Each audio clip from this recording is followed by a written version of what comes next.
إن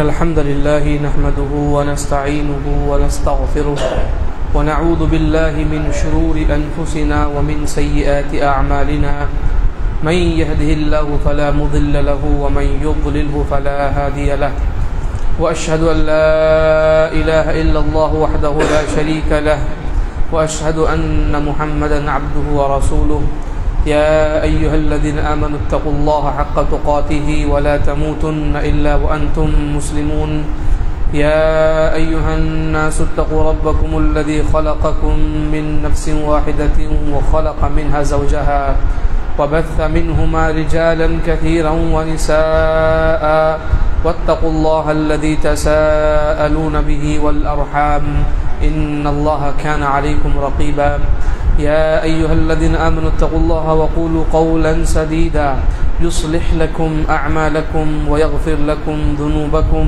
ومن يطع الله ورسوله فقد فاز فوزا عظيما أما بعد فإن خير الحديث كتاب الله وخير الهدي هدي محمد صلى الله عليه وسلم وشر الأمور محدثاتها وكل محدثة بدعة وكل بدعة ضلالة وكل ضلالة في النار فقد قال الله سبحانه وتعالى في القرآن المجيد ورتل القرآن ترتيلا وقال النبي الكريم صلى الله عليه وسلم ليس منا من لم يتغن بالقرآن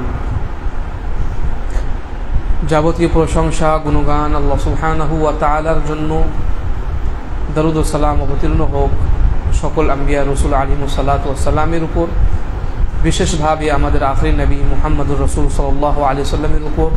আল্লাহুম্মা সাল্লি আলাইহি আল্লাহুম্মা বারিক আলাইহি। ব্রাদারান ইসলাম, মুসলিম জীবনে আদব কায়দার গুরুত্ব, তার তাৎপর্য নিয়ে আমরা ধারাবাহিক আলোচনা করছিলাম।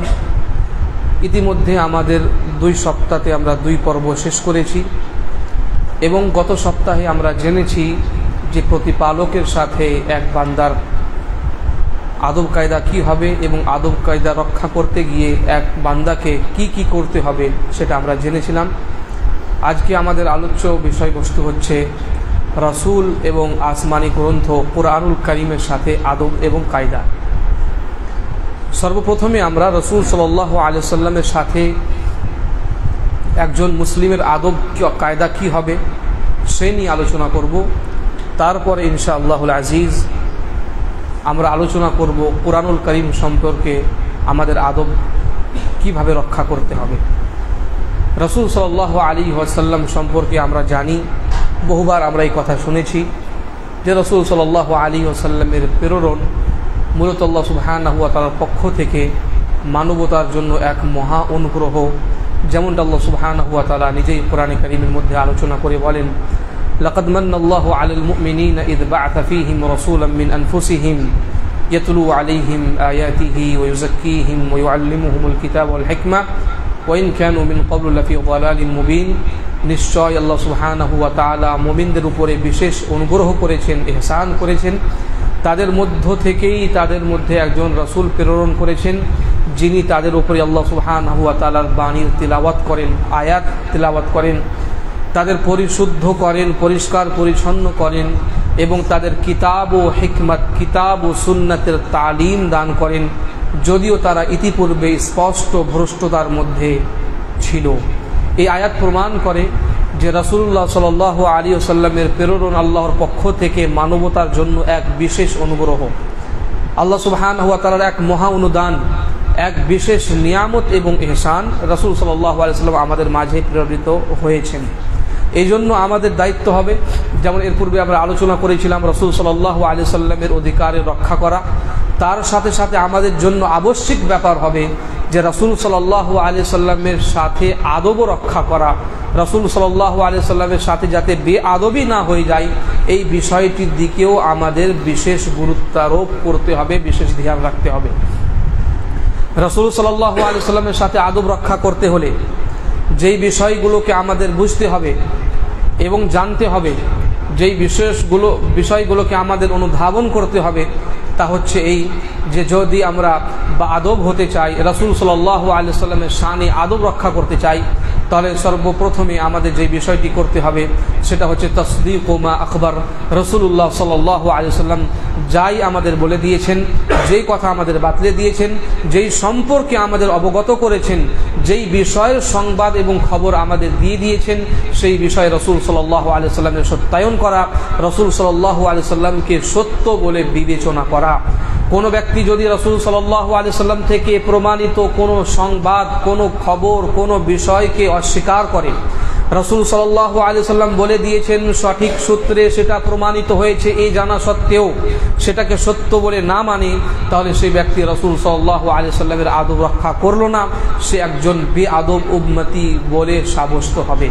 এই জন্য রাসূল সাল্লাল্লাহু আলাইহি সাল্লাম যা কিছুই বলে দিয়েছেন, যদি সঠিক সূত্রে সেটা প্রমাণিত হয়, আমাদের কাছে পৌঁছে যায়, আমরা বুঝতে পারি না বুঝতে পারি, আমাদের বিবেক সেটাকে অনুধাবন করতে পারে না করতে পারে, আমাদের প্রত্যেকটি ক্ষেত্রে সেটাকে সত্য বলে মানতে হবে।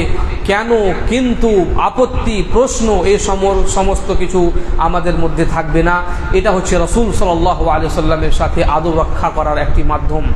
এ মর্মে একটি হাদিস এর পূর্বেও বর্ণিত হয়েছিল, আপনাদের সামনে আমি উপস্থাপন করেছিলাম অনেক দিন পূর্বে।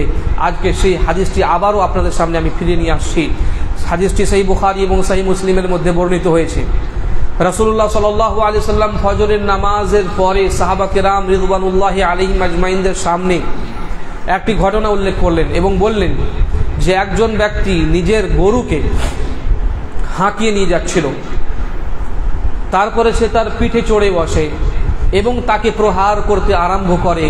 ইতিমধ্যে সেই গরুটি বলে উঠে, ইন্না লাম নুখলাক লিহাদা, যে আমাদের এই জন্য সৃষ্টি করা হয়নি যে তুমি আমার উপরে আরোহণ করবে, আমার পিঠে চড়ে বসবে, আমাদের সৃষ্টি করা হয়েছে চাষবাসের কাজের জন্য।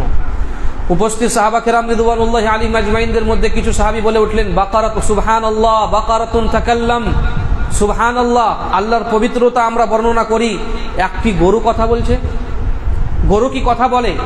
এই প্রশ্নবাচক কথা বা প্রশ্ন রাসূল সাল্লাল্লাহু আলাইহি সাল্লামের দিকে ছোড়া হলো। রাসূল সাল্লাল্লাহু আলাইহি সাল্লাম উত্তরে বললেন, আনা উমিনু বিহাদা ওয়া আবু বকরিন ওয়া উমারু, আমি এই কথার উপরে বিশ্বাস করি এবং আবু বকর এবং উমরও করে। হাদিসের বর্ণনার মধ্যে রয়েছে, অথচ আবু বকর এবং উমর তখন সেই মজলিসে উপস্থিত ছিলেন না। তারপরে রাসূল সাল্লাল্লাহু আলাইহি সাল্লাম ঘটনা ধারাবাহিকতাকে বজায় রেখে আরও একটি ঘটনা বললেন যে এমন হয়েছে যে একজন রাখাল নিজের ছাগলের পালকে নিয়ে ছাগল চড়াচ্ছিল। ইতিমধ্যে একটি নেকড়ে বাঘ বা চিতাবাঘ একটি ছাগলকে নিয়ে তার উপরে আক্রমণ করে তাকে নিয়ে পলায়ন করছিল, কিন্তু সেই রাখালটি তার পিছে ধাওয়া করে তাকে তার মুখ থেকে, তার নাগাল থেকে বাঁচিয়ে নেয়।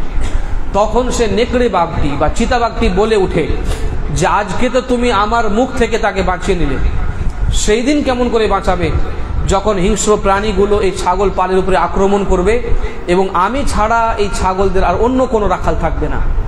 সাহাবা কেরাম একই কথা বললেন যে একজন এক নেকড়ে বাঘ এক চিতাবাঘ কথা বলছে। রাসূলুল্লাহ সাল্লাল্লাহু আলাইহি ওয়াসাল্লাম প্রতি উত্তরে বললেন যে হ্যাঁ, আমিও বিশ্বাস রাখি। আবু বকর এবং উমরও এই কথার উপরে বিশ্বাস রাখে, তার তাসদিক করে, তাকে সত্য বলে গণ্য করে, যদিও আবু বকর এবং উমর সেই মজলিসের মধ্যে উপস্থিত ছিলেন না। এই হাদিস কি প্রমাণ করলো? রাসূলুল্লাহ সাল্লাল্লাহু আলাইহি সাল্লাম যখন কথা বলে দিলেন, রাসূল সাল্লাল্লাহু আলাইহি সাল্লামের মাধ্যমে যখন কোনো সংবাদ আমরা পেলাম, সেটা আমরা বুঝে উঠি না বুঝতে পারি, আমাদের বিবেক তার সমর্থন করে বা না করে, কিন্তু রাসূলুল্লাহ সাল্লাল্লাহু আলাইহি সাল্লাম বলেছেন এই জন্য আমরা সেটাকে সত্য বলে মানব।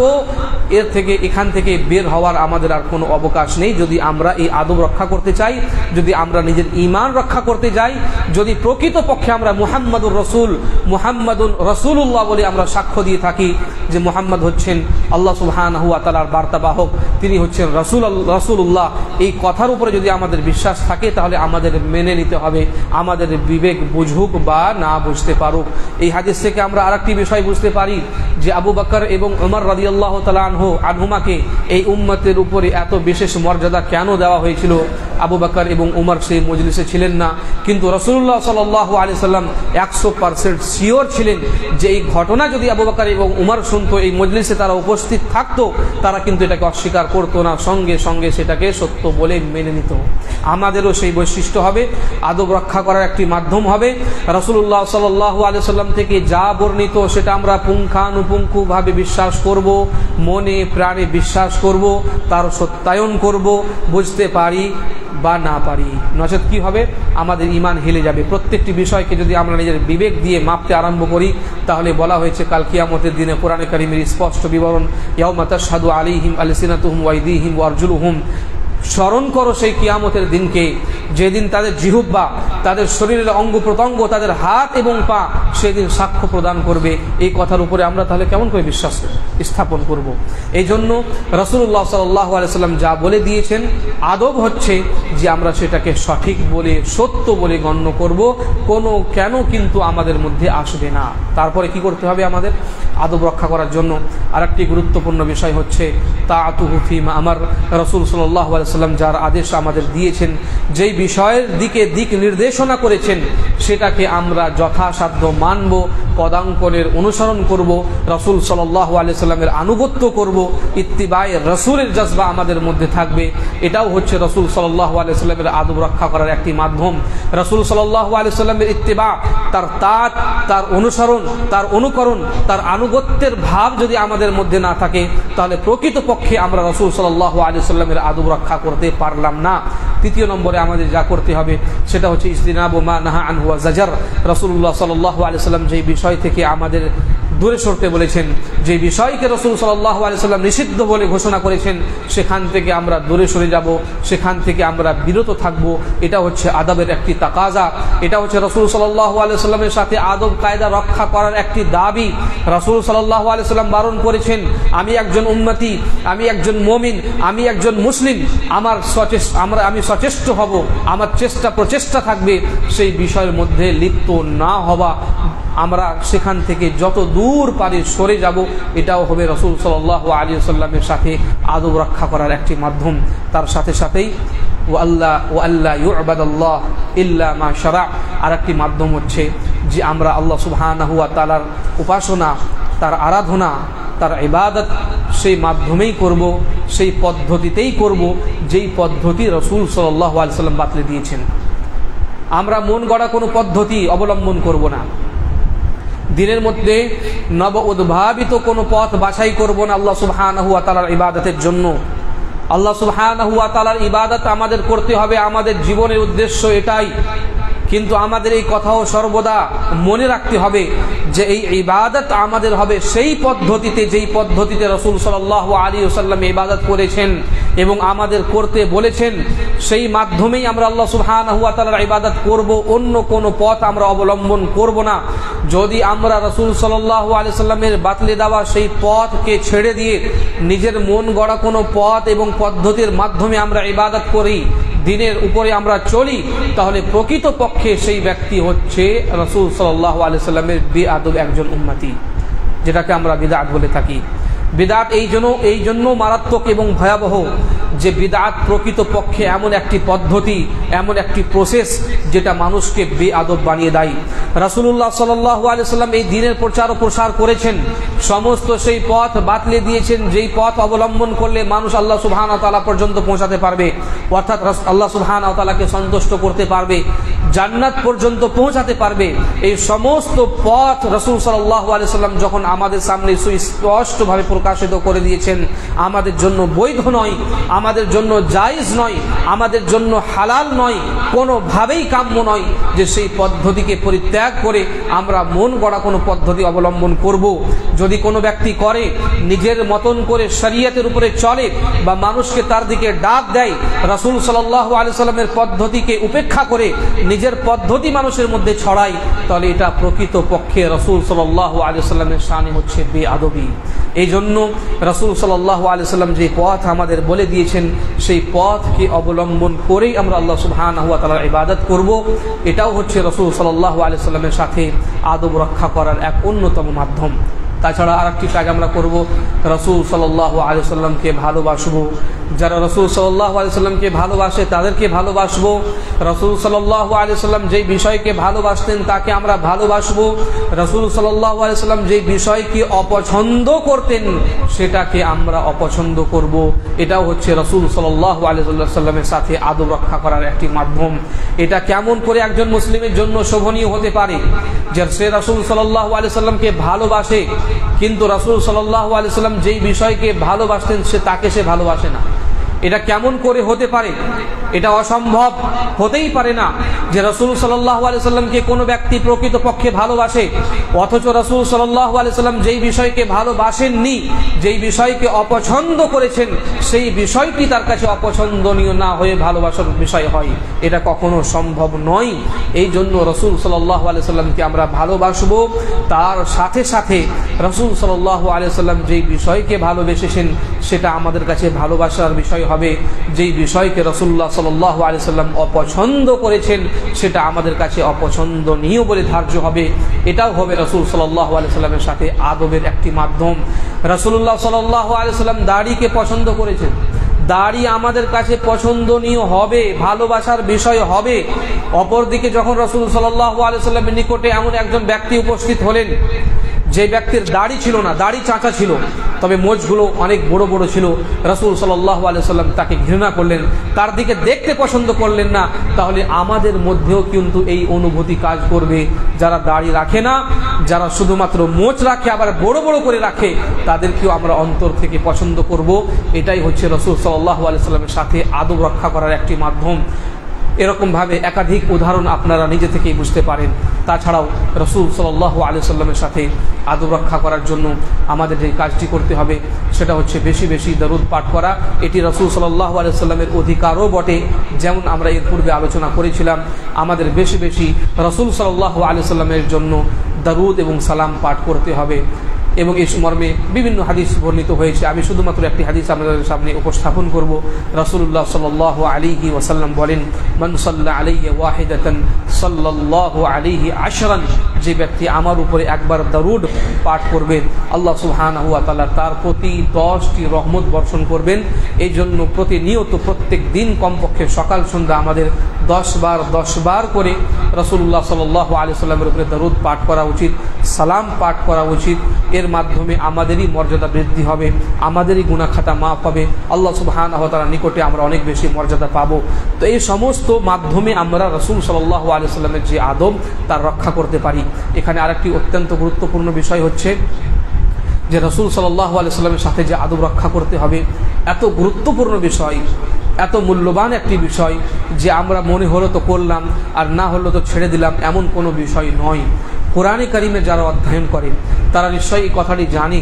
কোরআনে কারিমের মধ্যে বিভিন্ন স্থানে আল্লাহ সুবহানাহু ওয়া তাআলা রাসূল সাল্লাল্লাহু আলাইহি ওয়াসাল্লামের সাথে যে আদবের সাথে পেশ আসতে হবে, রাসূল সাল্লাল্লাহু আলাইহি ওয়াসাল্লামের আদব কায়দার যে রক্ষা করতে হবে তার দিক নির্দেশনা করেছেন। বিভিন্ন স্থানে আল্লাহ সুবহানাহু ওয়া তাআলা একাধিক আয়াতের মধ্যে এই কথার সুস্পষ্ট বিবরণ দিয়ে দিয়েছেন যে রাসূল সাল্লাল্লাহু আলাইহি ওয়াসাল্লামের সঙ্গে তোমাদের আদব কায়দা রক্ষা করতে হবে। ওয়া'লামু আন্না ফীকুম রাসূলুল্লাহ, সাহাবা কেরাম রিদওয়ানুল্লাহি আলাইহিম আজমাইনদের সম্বোধন করে আল্লাহ সুবহানাহু ওয়া তাআলা সাবধান করে দিয়েছিলেন যে মনে রাখো, জেনে রাখো তোমাদের মধ্যে মুহাম্মাদুর রাসূলের অবস্থান, তোমাদের মাঝে রাসূল সাল্লাল্লাহু আলাইহি ওয়াসাল্লাম অবস্থান করছেন। এই জন্য সর্বদা তোমরা তার সাথে আদব কায়দার খেয়াল রাখবে। এই জন্য কোথাও আল্লাহ সুবহানাহু ওয়া তাআলার ইরশাদ হয়েছে, ইয়া আইয়ুহাল্লাযীনা আমানু লা তুকদ্দিমু বাইনা ইয়াদাইল্লাহি ওয়া রাসূলিহি, হে মুমিনগণ তোমরা আল্লাহ এবং তার রাসূলের সামনে আগে বাড়ার চেষ্টা করবে না। রাসূল সাল্লাল্লাহু আলাইহি ওয়াসাল্লাম এবং আল্লাহ সুবহানাহু ওয়া তাআলার সামনে দিয়ে তোমরা যাওয়ার চেষ্টা করবে না, অগ্রগতি হওয়ার চেষ্টা করবে না। অর্থাৎ তোমরা রাসূল সাল্লাল্লাহু আলাইহি ওয়াসাল্লামের সামনে নিজে থেকে ডিসিশন নেবে, ফয়সালা নেবে, এর তোমাদের কোনো প্রকারের কোনো অধিকার নেই।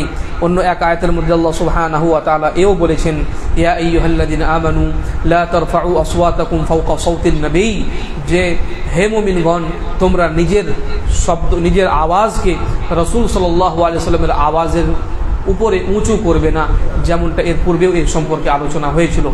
তাছাড়া লা তাজালু দুআ আর রাসূলি বাইনাকুম কাদুআই বা'দিকুম বা'দা, তোমরা রাসূলকে সেরকমভাবে ডাক দেবে না যেরকমভাবে তোমরা এক অপরকে ডেকে থাকো। আল্লাহ সুবহানাহু ওয়া তাআলা বারণ করে দিয়েছেন যে তোমরা ইয়া মুহাম্মদ বলে রাসূল সাল্লাল্লাহু আলাইহি ওয়াসাল্লামকে ডাকতে পারবে না। সম্মানের সাথে, আদবের সাথে, কায়দার সাথে, শ্রদ্ধার সাথে তোমাদের রাসূলুল্লাহ বলে সম্বোধন করতে হবে। যেমনটা আমরা এক ঘটনার মাধ্যমে জানি যে এক শ্রেণীর মানুষ, গ্রাম্য মানুষ, তারা উপস্থিত হয়ে রাসূল সাল্লাল্লাহু আলাইহি ওয়াসাল্লাম যখন কিছুটা বিশ্রাম নিচ্ছিলেন দুপুর বেলায়, তখন তারা বাইরে থেকে ইয়া মুহাম্মদ বলে রাসূল সাল্লাল্লাহু আলাইহি ওয়াসাল্লামকে ডাকছিলেন।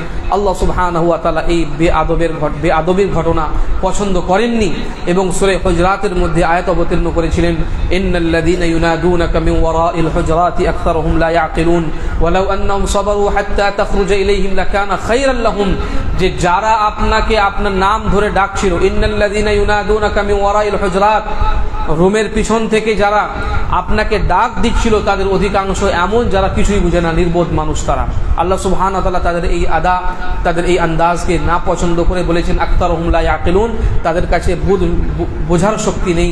যদি তারা ধৈর্য ধারণ করত, এমনকি আপনি নিজে থেকে তাদের কাছে বেরিয়ে আসতেন, এটাই তাদের জন্য উৎকৃষ্ট হতো, এটাই তাদের জন্য ভালো হতো।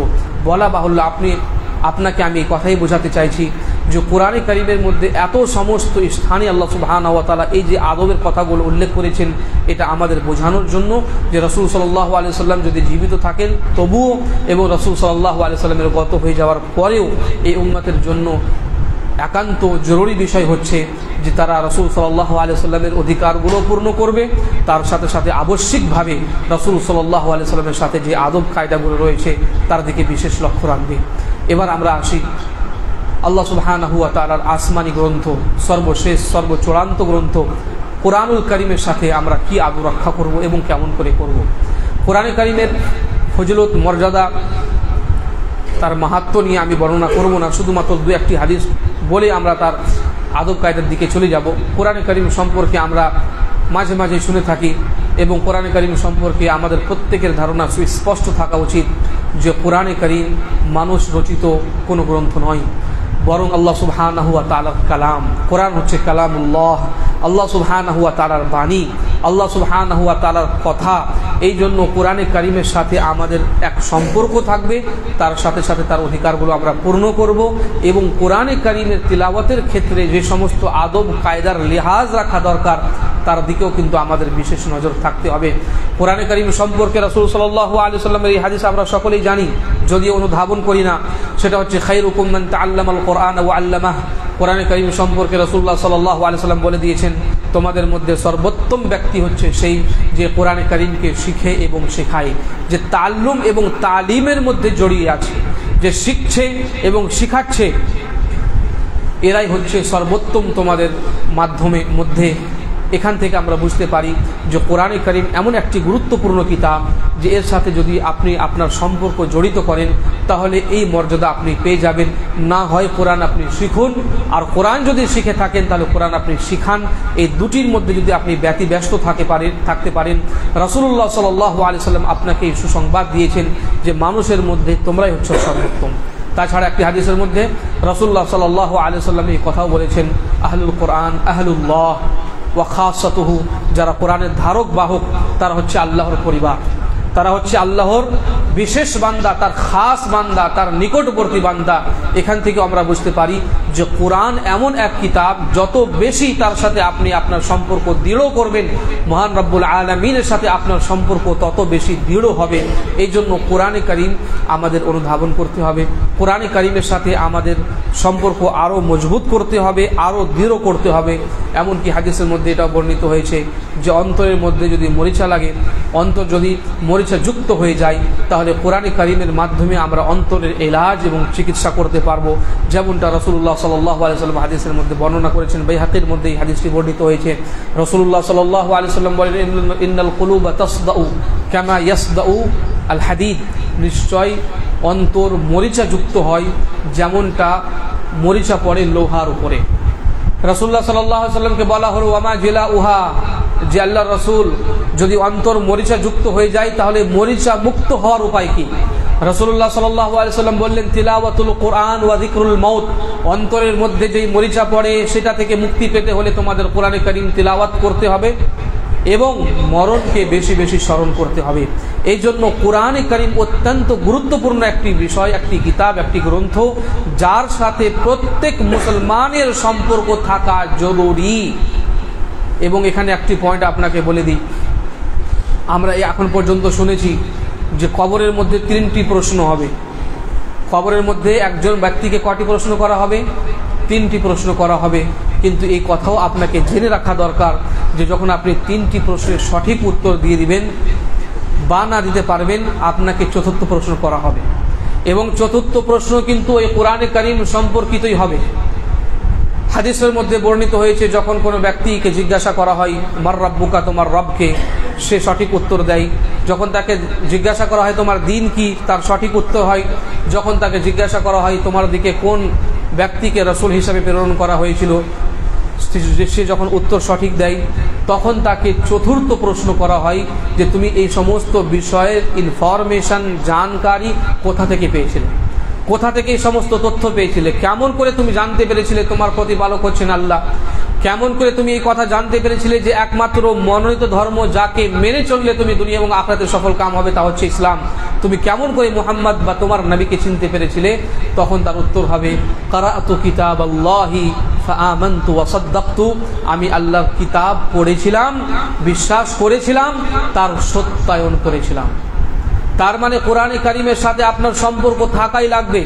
এবং এই হাদিস আমাদের ইশারা করে, আমাদের ইঙ্গিত করে, এর হাদিসের মধ্যে ইঙ্গিত রয়েছে যে কোরআনে কারীমের সাথে যদি আপনার সম্পর্ক দৃঢ় থাকে তাহলে আপনি কবরের মধ্যে পরিত্রাণ পাবেন, আপনার জবাবগুলো আল্লাহ সুবহানাহু ওয়া তাআলার তৌফিকে সঠিক হবে। কিন্তু ওই একই হাদিসের মধ্যে এরও বিবরণ রয়েছে যে যখন সে 3টি প্রশ্নের উত্তর সঠিকভাবে দিতে পারবে না, তখন ফেরেশতারা যখন তাকে মারতে আরম্ভ করবে, তার শাস্তি শুরু হবে, তখন তাকে ধমকে বলা হবে যে তুমি মা তালাইতা ওয়া মা দারাইতা, তুমি না পড়েছিলে না বোঝার চেষ্টা করেছিলে, না তুমি কোরআনে কারীম পড়েছিলে, না আসমানি গ্রন্থ তুমি অনুধাবন করেছিলে, না পড়েছিলে না বোঝার চেষ্টা করেছিলে, মা তালাইতা ওয়া মা দারাইতা, না পড়েছিলে না বুঝেছিলে। এখান থেকে আমরা এটাও বুঝতে পারি যে কোরআনে কারীমের সাথে একজন মুসলিম নিজেকে মুসলমান বলে দাবি করবে আর তার কোনো সম্পর্ক হবে না, সে পড়তে জানবে না বা পড়ার চেষ্টা করবে না, এটা হতে পারে না। এই জন্য কোরআনে কারীমের সাথে আমাদের সম্পর্ক সুদৃঢ় করতে হবে, এটা আমাদের জন্য আবশ্যিক বিষয়। যদি আপনি দুনিয়াতে সফলতা পেতে চান, যদি কবরের মধ্যে আপনি পরিত্রাণ পেতে চান, যদি কাল কিয়ামতের দিনে আল্লাহ সুবহানাহু ওয়া তাআলার সামনে আপনি মর্যাদা পেতে চান, মর্যাদার অধীনে অধিষ্ঠিত হতে চান, তাহলে কোরআনে কারীমের সাথে আপনার সম্পর্ক থাকাই লাগবে। আপনাকে প্রচেষ্টা করতেই হবে। আপনার বয়স যতই হোক না কেন, আপনার বাহানা কোনো কাজে আসবে না। আপনি চেষ্টা করুন এবং চেষ্টার মাধ্যমেই মৃত্যু বরণ করুন, এটাই হচ্ছে কাম্য। যাই হোক, আমি সেই দিকে না গিয়ে আমি আমার আলোচ্য বিষয়ের দিকে ফিরে আসি যে কোরআনে কারীমের সাথে একজন মুসলমানের আদব কি হবে। আদব সর্বপ্রথম এটা হবে যে কোরআনে কারীম যখন আমরা তিলাওয়াত করব, কোরআনে কারীম যখন আমরা পাঠ করব, তখন আমরা পবিত্রতা রক্ষা করব, পবিত্রতা সহ কিবলামুখী হয়ে শ্রদ্ধার সাথে আদবের সাথে বসে কোরআনে কারীমের তিলাওয়াত করব। আমাদের পবিত্র হয়ে, এই পবিত্রতা বলতে আমরা সেই বড় অপবিত্রতা থেকে মুক্তিকে বোঝাচ্ছি, যেটা স্ত্রী সঙ্গম করার পরে মানুষ জানাবাতের মধ্যে হয় বা স্বপ্নদোষ হয়ে গেলে অপবিত্র হয়ে যায়, এটা হচ্ছে বড় অপবিত্র। এই বড় অপবিত্রতা থেকে আপনাকে পবিত্র হতেই হবে, এছাড়া আপনি কোরআনে কারীমের তিলাওয়াত করতে পারবেন না।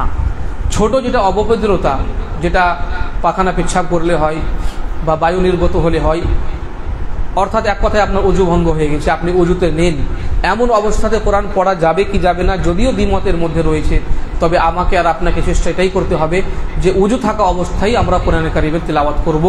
যদিও অজু না থাকলেও আপনি কোরআনে কারীম পড়তে পারেন, এটাই হচ্ছে গ্রহণযোগ্য মত। কিন্তু আমাদের চেষ্টা হবে যে যখন আমরা একটি গুরুত্বপূর্ণ ইবাদতের মধ্যে আছি, কোরআনে কারীম আল্লাহর কালাম আমরা পাঠ করব, তখন আমাদের চেষ্টা হবে যে আমরা উজু করেই কোরআনে কারীম পাঠ করব। তাছাড়া কিবলামুখী হয়ে আপনি চেষ্টা করুন কোরআনে কারীম তেলাওয়াত করা। যদিও কিবলামুখী না হলেও আপনি কোরআনে কারীম তেলাওয়াত করতে পারেন, কিন্তু আদবের তাকাজা, আদবের দাবি হচ্ছে চেষ্টা করুন আপনি কিবলামুখী হয়ে কোরআনে কারীমের তেলাওয়াত আপনি করুন। এটা হচ্ছে একটি আদব। আরেকটি আদব হচ্ছে কোরআনে কারীম সম্পর্কে যে যখন আপনি কোরআনে কারীম পড়বেন তখন ধীর স্থিরতা আপনি বজায় রাখবেন।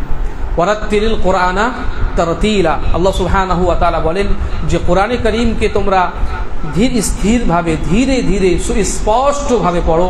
এই জন্য যখন কোরআনে কারীম আমরা পড়ব তারতিলের সাথে, তাজবীদের সাথে, যেইভাবে রাসূল সাল্লাল্লাহু আলাইহি সাল্লাম ধীরে ধীরে কোরআনে কারীম পড়তেন সেরকমভাবে আমরা ধীরে ধীরে কোরআনে কারীমকে পড়ব।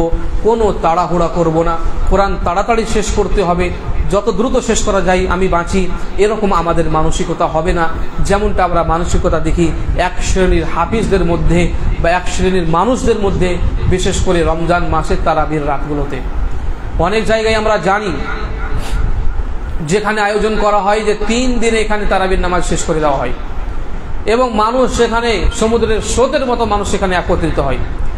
তাদের উদ্দেশ্য হচ্ছে 3 দিনে পুরো কোরআন শুনবো, এখানে পুরো কোরআন শেষ করা হবে এবং 3 দিনে কোরআন যখন শেষ তাদের তারাবিও শেষ। এরকমভাবে এরকমভাবে তাহলে সে কি পড়লো কি বুঝলো? ইয়ালামুন ভিডিওগুলো যখন ভাইরাল হয় তখন আপনারা নিশ্চয়ই শুনেছেন যে সূরা ফাতিহা পর্যন্ত যখন সে পড়ছে তো আমরা সেটা বুঝতে পারছি না যে কখন আলহামদুলিল্লাহ রাব্বিল আলামিন শুরু হলো আর আবার কখন ওয়ালা দাল্লিন পর্যন্ত সে পৌঁছে গেল।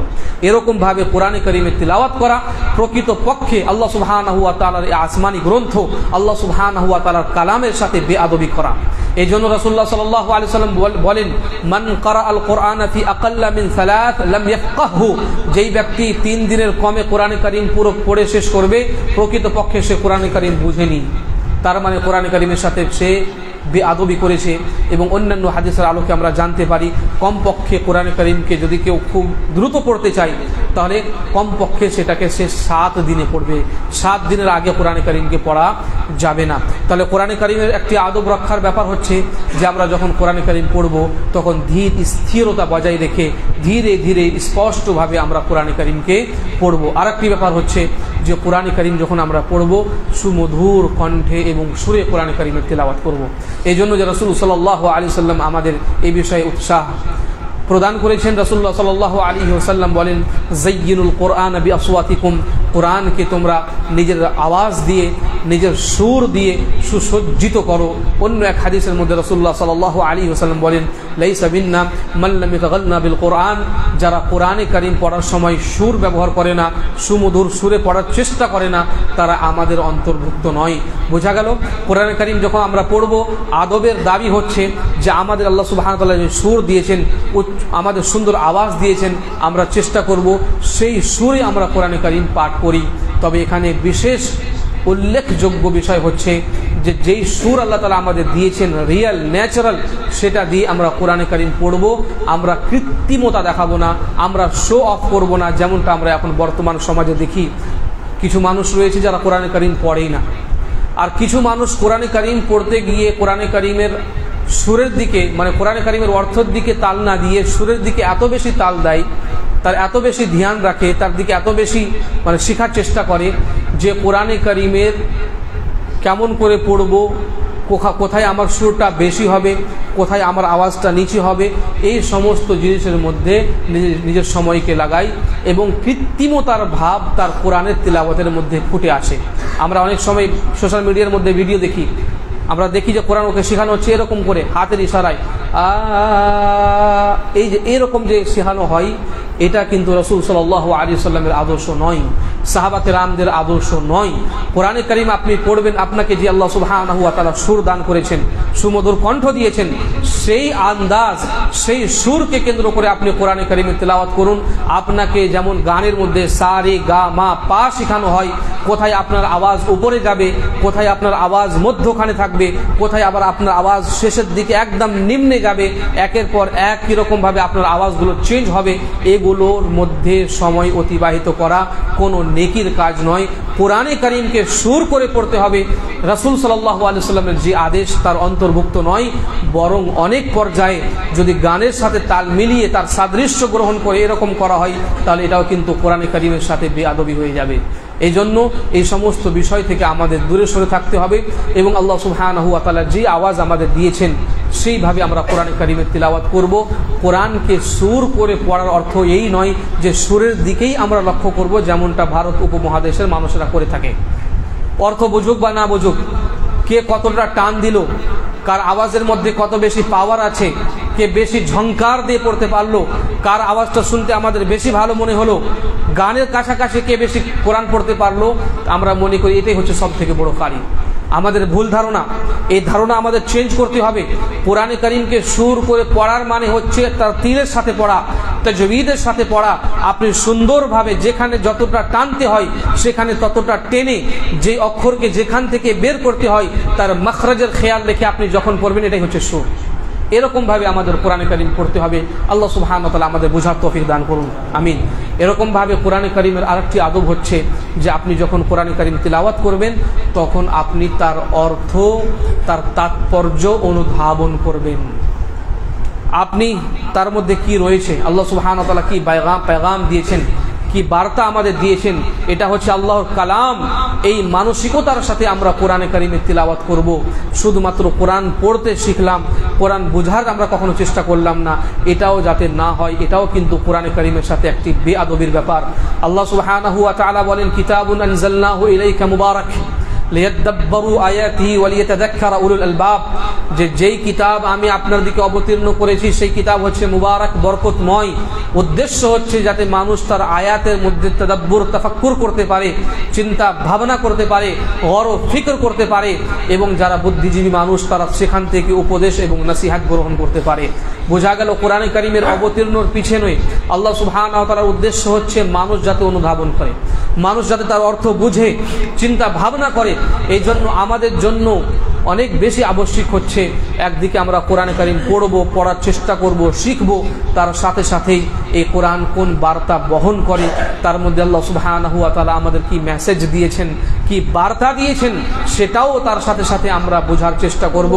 যদি শুধুমাত্র আমরা কোরআনে কারীম পড়ি এবং কখনো বোঝার চেষ্টা না করি তাহলে আমাদের বুঝে নিতে হবে কোরআনের কারীমের এই আদব আমরা রক্ষা করতে পারলাম না। তার সাথে সাথে কোরআন কারীমের আরেকটি আদব যা বলে আমি আমার আলোচনা শেষ করব, সেটা হচ্ছে যে কোরআনে কারীমের একটি আদব হচ্ছে যে কোরআনে কারীম যখন আমরা তিলাওয়াত করব তখন শুধুমাত্র আমাদের উদ্দেশ্য রব্বুল আলামিনের সন্তুষ্টি হবে।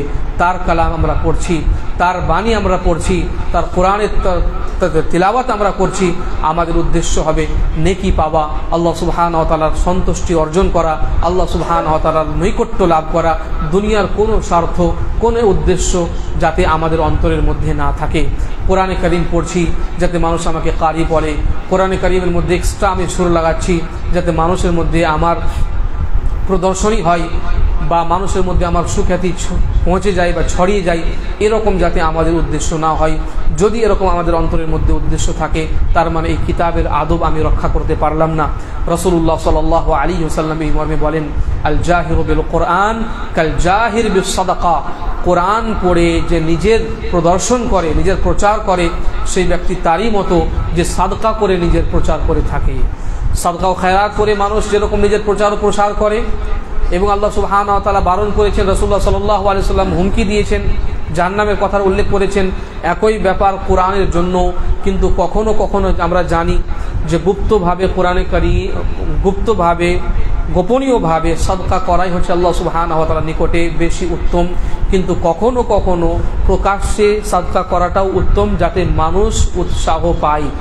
এই উদ্দেশ্যে যদি কেউ মানুষের সামনে কোরআন সুন্দরভাবে উপস্থাপন করে যাতে আমার কেরাতের মাধ্যমে আমার ভাইরাও উৎসাহ পাবে, তারাও শেখার জন্য আগ্রহ পাবে, তাহলে কোনো রকমের কোনো অসুবিধা নেই।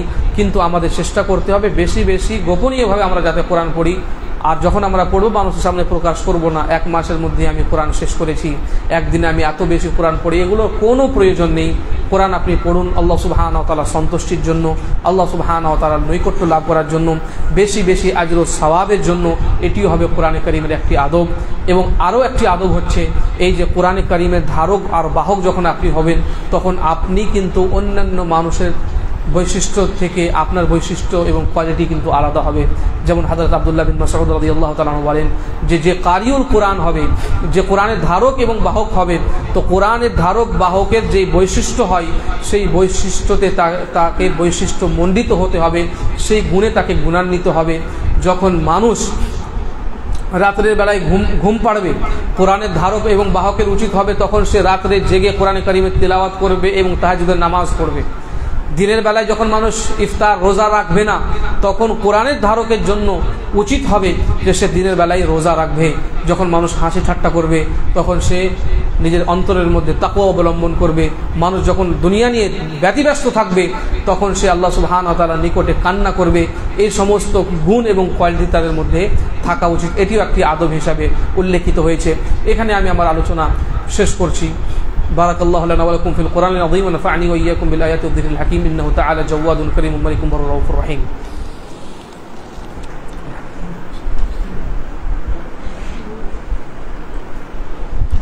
الحمد لله والصلاة والسلام على رسول الله وعلى آله وصحبه ومن والاه أما بعد. অবশেষে আল্লাহ সুবহানাহু ওয়া তাআলার নিকটে আমরা দোয়া করি যে আল্লাহ, যে সমস্ত আমরা আলোচনা করছি সেই সমস্ত আলোচনাকে তুমি আমাদের জন্য উপকারী হিসেবে গ্রহণ করে নাও। আমরা যেই সমস্ত কথাগুলো বলছি, আলোচনা করছি এবং শুনছি, আমাদের অন্তরকে তুমি এরকম বানিয়ে দাও যাতে আমরা সেটার উপরে পুঙ্খানুপুঙ্খভাবে আমল করতে পারি, সদরে তাকে গ্রহণ করে নিজের জীবনে তা বাস্তবায়িত করতে পারি। আমিন। يا أيها الذين آمنوا إذا نودي للصلاة من يوم الجمعة فاسعوا إلى ذكر الله وذروا البيع ذلكم خير لكم إن كنتم تعلمون فإذا قضيت الصلاة فانتشروا في الأرض وابتغوا من فضل الله واذكروا الله كثيرا لعلكم تفلحون وإذا رأوا تجارة أو لهوا انفضوا إليها وتركوك قائما قل ما عند الله خير من اللهو ومن التجارة والله خير الرازقين إن الله وملائكته يصلون على النبي يا أيها الذين آمنوا صلوا عليه وسلموا تسليما اللهم صل على محمد وعلى آل محمد كما صليت على إبراهيم وعلى آل إبراهيم إنك حميد مجيد اللهم بارك على محمد وعلى آل محمد كما باركت على إبراهيم وعلى آل إبراهيم إنك حميد مجيد.